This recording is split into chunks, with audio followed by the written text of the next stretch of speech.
সবাই বলে শ্বশুরবাড়ি নাকি মধুর হাড়ি। এই কথাটা আগে বিশ্বাস না করলেও বিয়ে হওয়ার পর এখন আসলে বিশ্বাস হয়, কারণ সেখানে গেলে কিন্তু অনেক বেশি মজা হয়। আর আমার শ্বশুরবাড়িতে যেহেতু মোটামুটি জয়েন্ট ফ্যামিলির মতোই সবাই থাকে, জন্য আমরা যে কয়দিনই থাকি অনেক বেশি মজা করি। তো এবার শীতে যাওয়ার পরে সকালে পিঠা খাওয়া থেকে শুরু করে বিকেলেই আমরা বেরিয়ে পড়েছিলাম সরিষা ফুল দেখার জন্য।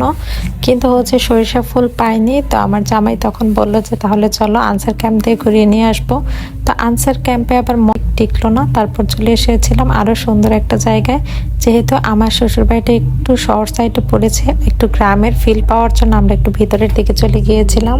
আনসার ক্যাম্পের এই ব্রিজটা, ব্রিজ বলবো না কি বলবো আমি আসলে ঠিক বুঝতেছি না, বাট এই রোডটা অনেক বেশি সুন্দর ছিল।